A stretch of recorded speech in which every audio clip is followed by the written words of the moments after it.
आप देख रहे हैं डीएनएम शो और मैं हूं देवकी नंदन मिश्र। डीएनएम शो में हम आपके लिए अपराध की दुनिया के साथ साथ हिस्टोरिकल कहानियां लेकर आपके सामने हाजिर होते हैं, जिसे आपने पहले इतना डिटेल में शायद नहीं सुना होगा। अगर आपको हमारी ये कहानी पसंद आती है तो हमारे इस चैनल को सब्सक्राइब कीजिए और इस कहानी को ज़्यादा से ज़्यादा लोगों को शेयर कीजिए। 7 जून 2023 की दोपहर में संजीव जीवा उर्फ संजीव माहेश्वरी नामक एक माफिया सरगना होता है, उसकी लखनऊ की अदालत में पेशी होती है। वैसे तो वो बुलेट प्रूफ जैकेट पहना करके कोर्ट में पेश किया जाता था, लेकिन 7 जून को संजीव बुलेट प्रूफ जैकेट नहीं पहने हुए था। वो कोर्ट के भीतर होता है, उसके साथ पुलिस के जो सुरक्षा कर्मी होते हैं जो जेल से उसे लेकर आए होते हैं वो मौजूद होते हैं। इसी बीच गोलियों की तड़तड़ाहट होती है और संजीव जीवा माहेश्वरी वहीं पर गिर जाता है। पूरे कोर्ट परिसर में अफरा तफरी का माहौल हो जाता है। पुलिस वाले दुबकने लगते हैं, जो वकील होते हैं वो भी अपनी जान बचाने लगते हैं, भागने लगते हैं। लेकिन इसी बीच जो गोली चलाने वाला युवक होता है, जो लड़का होता है विजय यादव, वो भी काला कोट पहने होता है, मतलब वो भी वकील के ड्रेस में होता है। उसे कुछ वकीलों ने दौड़ाकर पकड़ लिया। पुलिस आती है, पुलिस जांच पड़ताल करती है।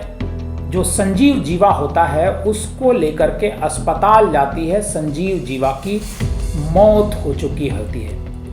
संजीव जीवा की हत्या किसके कहने पर विजय यादव ने की, ये अभी तक साफ नहीं हो पाया है।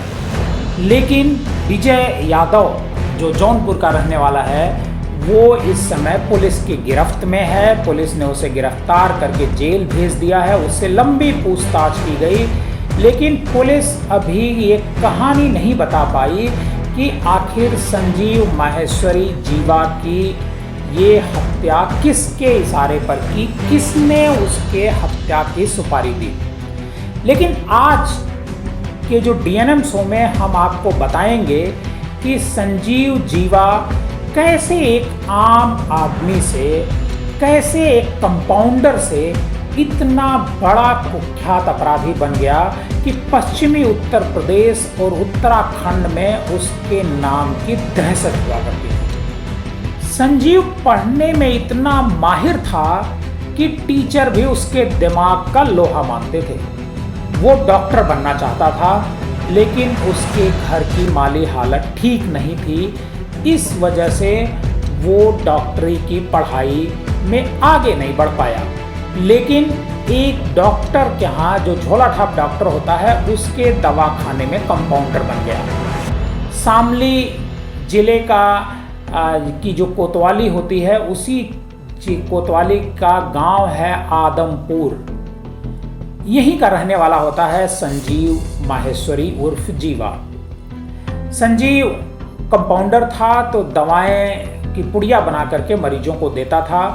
रोजमर्रा की जिंदगी का उसका एक हिस्सा बन गया था। इसी बीच जो डॉक्टर होता है, उस डॉक्टर का कोई पैसा लिए होता है, बकायेदार होता है, जो पैसा देता नहीं है, तो उसकी तगादे के लिए, उसकी वसूली के लिए डॉक्टर संजीव उर्फ जीवा उर्फ डॉक्टर को भेजता है। संजीव जाता है और जैसे ही संजीव जाता है उसके बाद जो बकायेदार होता है वो पैसे डॉक्टर को वापस कर देता है। अब उसकी संजीव को ऐसा लगता है कि वो तो पैसा वसूल सकता है। इसी के बाद उसने डॉक्टर, जो जिस डॉक्टर के यहाँ वो काम करता था, उसी को एक दिन अगवा कर लेता है और बड़ी फिरौती लेकर के उस डॉक्टर को संजीव छोड़ता है। संजीव ने इस अपहरण से अपराध की दुनिया में कदम रखा। साल 1992 में उसने एक और अपहरण किया। संजीव ने कोलकाता के एक बड़े व्यापारी के बेटे का अपहरण कर लिया।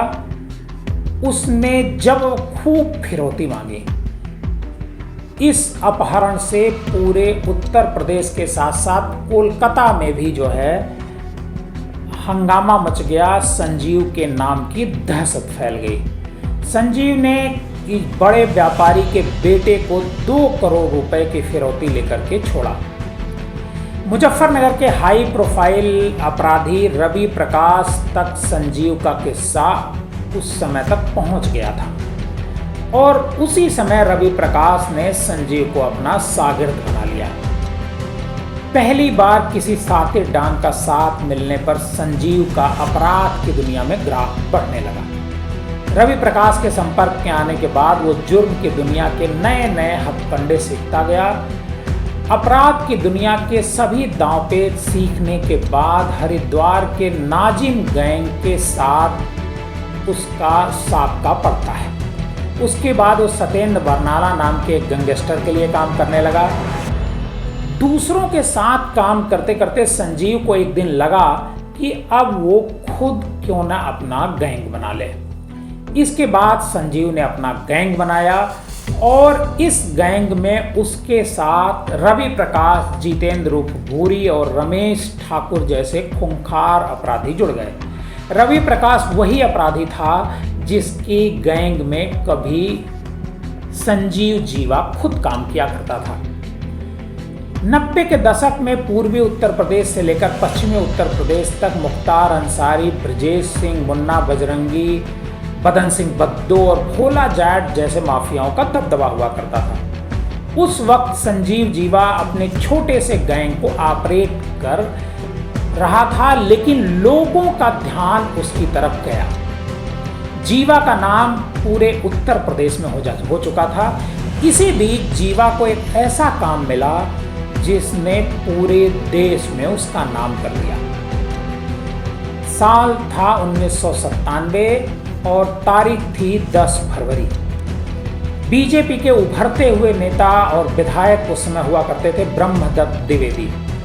फर्रुखाबाद के शहर कोतवाली में उनका घर होता है और कुछ दूर पर एक तिलक समारोह में शामिल होने के लिए गए थे और लौटते वक्त जब वो घर लौट रहे थे तभी ब्रह्मदत्त द्विवेदी जब अपनी गाड़ी में बैठने लगे तो संजीव जीवा ने ब्रह्मदत्त द्विवेदी को गोलियों से छलनी कर दिया।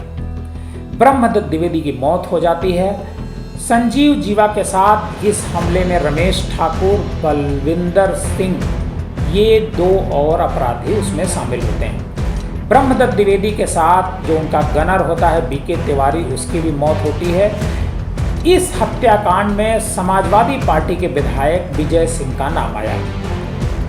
जिन ब्रह्मदत्त द्विवेदी की हत्या संजीव जीवा ने की, उस ब्रह्मदत्त द्विवेदी ने मायावती को एक समय में जब गेस्ट हाउस कांड लखनऊ में हुआ था उसमें उन्होंने कहा जाता है कि मायावती की जान बचाई थी 1995 में। आप सबको याद होगा कि मायावती वीवीआईपी गेस्ट हाउस में के कमरा नंबर 1 में मौजूद थी। उसी समय गेस्ट हाउस के कमरे से उन्होंने मदद के लिए कई लोगों को फोन लगाया था, लेकिन किसी ने मदद नहीं की। उस मौके पर ब्रह्मदत्त द्विवेदी ने उनकी मदद की। पुलिस के पहुंचने तक मायावती के कमरे के बाहर वो मोर्चा संभाले रहे। इसके बाद मायावती उन्हें अपना भाई मानती रही। साल 2005 में उत्तर प्रदेश में एक ऐसी घटना में संजीव जीवा का नाम आया जिसमें मुख्तार अंसारी पर मुख्य आरोप लगा। एमएलए कृष्णानंद राय की हत्या। कृष्णानंद राय की हत्या अत्याधुनिक हथियारों से की गई थी 25 नवंबर 2005 को।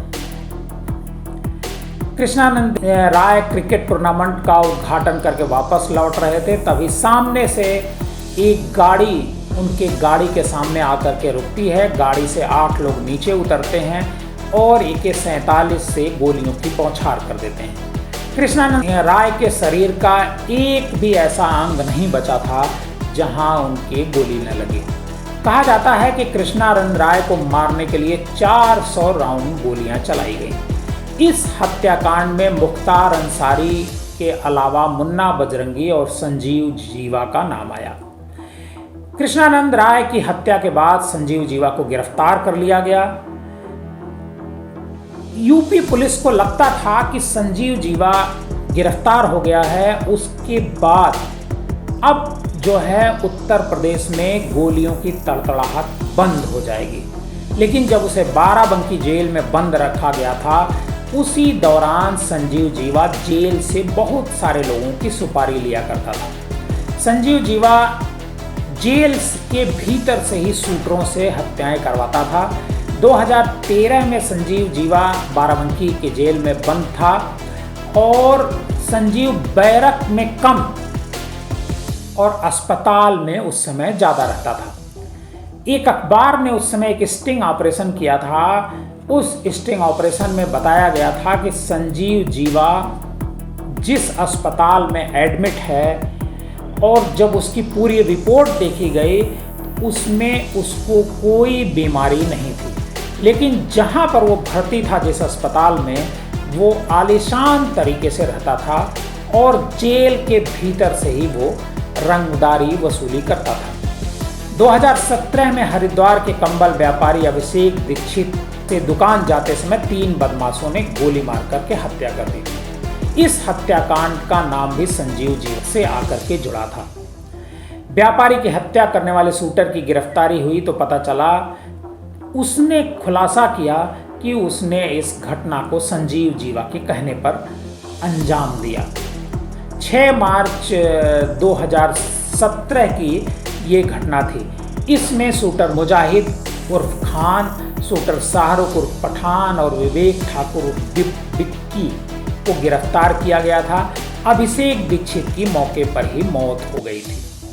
बीजेपी विधायक ब्रह्मदत्त द्विवेदी हत्याकांड में संजीव जीवा उर्फ माहेश्वरी को उम्र कैद की सजा सुनाई गई।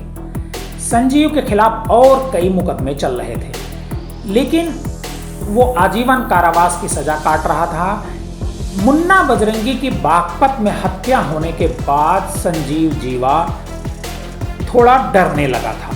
उसे डर था कि कहीं उसकी भी मुन्ना बजरंगी की तहत जेल में या जेल के बाहर पेशी के दौरान उसकी हत्या न कर दी जाए। इस बात की आशंका उसने अपनी पत्नी से भी जाहिर की थी और संजीव जीवा की पत्नी ने सुरक्षा की भी गुहार लगाई थी। उसने सुप्रीम कोर्ट के सामने एक अर्जी लगाई थी कि संजीव जीवा की सिक्योरिटी की जाए। इसी बीच शामली में संजीव जीवा की 21 बीघा जमीन को प्रशासन ने अपने कब्जे में ले लिया।